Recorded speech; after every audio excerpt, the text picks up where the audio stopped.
Cruz versus Cruz recap. Humingi ng tawad si Felma kay Manuel dahil pinagdudahan niya noon ang kanyang pagmamahal at hindi agad ito pinaniwalaan na wala talaga namamagitan sa kanila ni Hazel. Gayon din sina Jeffrey humingi din ng tawad kay Manuel, subalit sabi ni Manuel ay wala silang kasalanan. Kaya naman naisipan ni Felma na maghanda upang i-celebrate ang pagkaligtas ni Jeffrey sa mga kidnappers. Nalulungkot naman sina Andrea dahil naalala niya si Joel. Sayang daw at hindi na nila ito kasama. Gayun pa man, masaya naman ito dahil nailigtas ang kanyang kuya. Samantala, dinalay naman ni Felma at Manuel si Hazel sa kulungan. As usual, galit na galit at sinumbatan nila si Hazel. Wala daw itong kasing sama dahil winasak niya ang kanilang pamilya. Paano daw niya nagawang ipaako ang kanyang anak kay Manuel? Ayon naman kay Hazel, ay kasalanan pa ba daw niya na tanga at bobo itong si Manuel sa math dahil hindi siya marunong magkwenta ng buwan? Bagay lamang daw sila ni Felma dahil pareho daw silang tanga.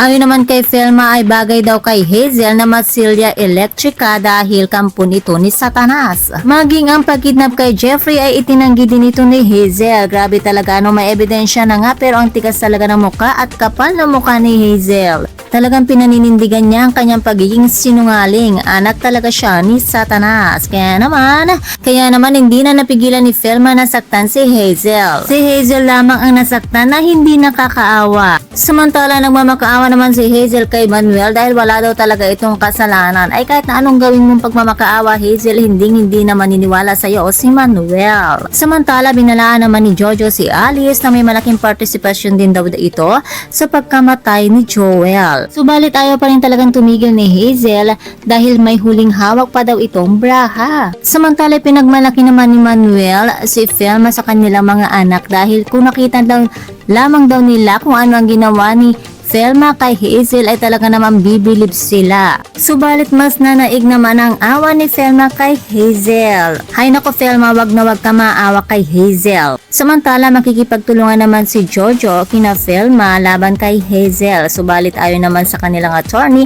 ay wala pa din daw lusot si Joel. May pananagutan din daw ito. Gayon pa man, nagpapasalamat naman sila sa pagkakaligtas niya kay Jeffrey. Kaya naman agad itong sumuko sa pulis at inilahad ang kanyang mga nalalaman. Ang pagkidnap kay Jeffrey, ang pagpatay kay Joel, ang pananakot kina Colleen at Andrea. Subalit nag-aalala naman si Felma na baka may gawin na naman ng kasamaan si Hazel at balibalik rin ang mga pangyayari. Gaya na lamang sa naging kaso noon ni Colleen. Ayon naman kay Manuel, wag siya mag-alala at hindi mangyayari iyon. Samantala, isa-isa naman nagpasalamat ang pamilya ni Manuel kay Jessica dahil naging bahagi siya ng kanilang buhay. Na kahit nasa maikling panahon ay naging bahagi siya ng kanilang pamilya. Nagkita naman sina Hazel at Jojo sa kulungan. Subalit talaga namang matigas pa rin ang mukha ni Hazel at hindi pa rin ito inaamin ang kanyang kasalanan.